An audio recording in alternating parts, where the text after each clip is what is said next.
name is indeed Lady Josephine Whittle, and I'd like to welcome you to an evening of right-wing poetry. Now, before I start, I feel I should clarify something. When I say right-wing, I do, of course, mean conservative, not fascist. I'm not a fascist, all right? So, right-wing conservative poetry, yes. Far right-wing fascist poetry, no. I'm not a fascist. I'm not a member of the BNP. I'm not a racist. And the fact that someone would think that I would be the sort of person to hate another sort of person just because of the colour of their skin makes me very, very angry when everybody knows I only hate poor people. Of which you have many, don't you, Birmingham? I've never seen so many velour tracksuits. I arrived today and saw such a woman at Snow Hill Station. Do you know Snow Hill Station? Yes? Yeah. And it has those, you know, those ticket barrier thingies. So I came in from London and arrived at Snow Hill, and there was a woman faffing about with her ticket in the, you know, the barrier. And there's a massive queue forming behind her. And she's got these two small things with her. I believe you call them children. One's about that sort of age. I don't know. And the other is a newborn baby. A screaming newborn baby. So she's faffing with the ticket and the queue is growing and the baby is screaming. She's faffing with the ticket and the queue is growing and this baby is screaming and she can't quite get it in the slot. And I thought, yes, shame you didn't have that same problem 9 months ago, isn't it, dear? But that's broken Britain. A land of velour tracksuits and Elizabeth Duke jewellery. But I'm the kind of lady that takes life's lemons and turns it into lemonade. And people like that are what inspire me for my poetry. This first right-wing poem is a reworking of a classic. Little Miss Muffet sat on her tuffet, eating her curds and whey, till along came a Tory to change this story and frighten benefit cheats away. Little Miss Muffet still sitting on her tuffet, watching Jeremy Kyle all day. She has 20 kids, with snot noses and skids, with teeth that are starting to decay. So come on, Miss Muffet, get off that fat tuffet and go get a chuffing job. Stop thumping out kids with snot noses and skids and start contributing something useful to society, you lazy oik. Perhaps you could do some voluntary work. That will be a start, will it not? Especially since you have no skills and a CV that could be written on the back of a postage stamp. Thank you.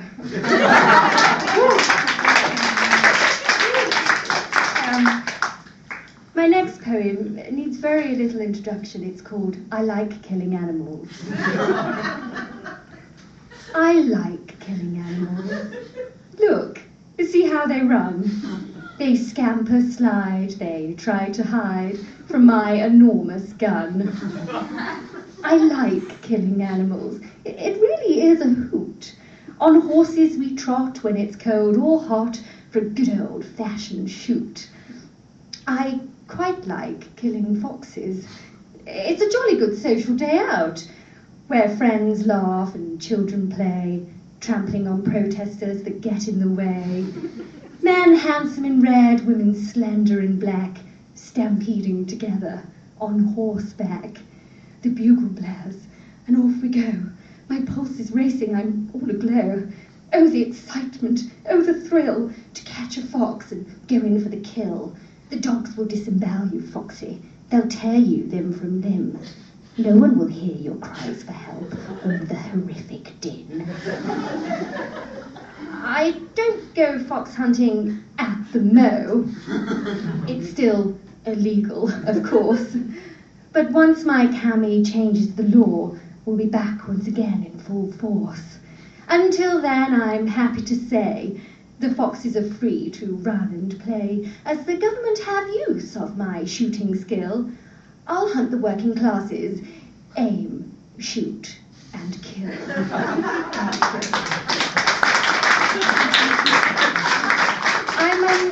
I'm actually thinking of changing the ending of that poem, because obviously it says working class, working class, oxymoron springs to mind. Well, they've never really had any class, have they? Now, on to the next poem. Has anyone here been to Italy? Have you been? Oh, did you like it, sir? A Voice in the Darkness? And you, sir, you've been to Italy, haven't you? Well, most of us here haven't. Have you? No? Don't. Full of Italians.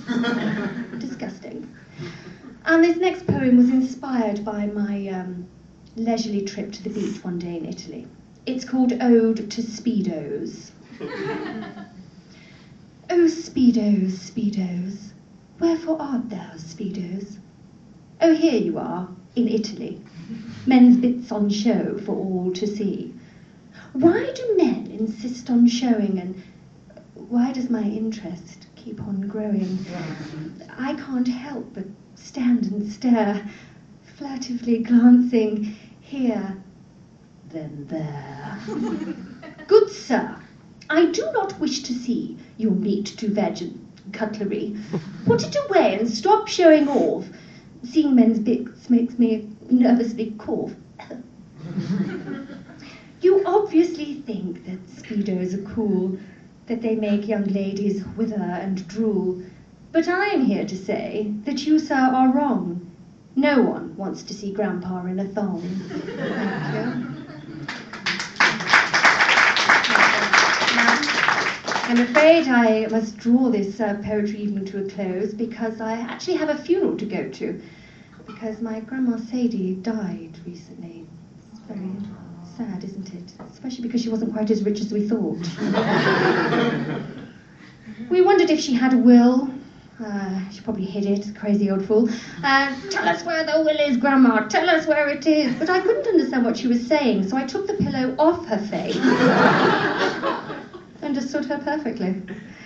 But I did go and see her without a pillow before she died, and as she lay in her bed, dying, she said, Josephine. Yes, Grandma Sadie. Josephine, when I die, will you write and perform one of your lovely songs or poems and perform it at my funeral? Oh, I'd love to, Grandma Sadie. You know, because I want people to remember me how I was when I was alive. What's wrong with your neck? I don't know. It's like this for quite a while. So, ladies and gentlemen, to close, I would like to sing the song that I intend to sing at Grandma Sadie's funeral, to remember her, how she was when she was alive. Ooh, she did a whoopsie on the carpet, she did a whoopsie on the stair, she did a whoopsie over there. Could someone please hand her a tissue? Ooh, she did a whoopsie on the carpet, she did a whoopsie in that chair, she did a whoopsie in my hair. Hello, everyone. I'm Grandma Sadie. I do the whoopsie-doo-doo, and I don't mean maybe, Grandma Sadie. You really shouldn't pee on the floor. Why don't you try using Turner Lady? Ooh, no more whoopsies on the carpet. Let's shout and sing and laugh and dance. She keeps the whoopsie in her pants, and now she's dead. Thank you so much. My name is Lady Josephine.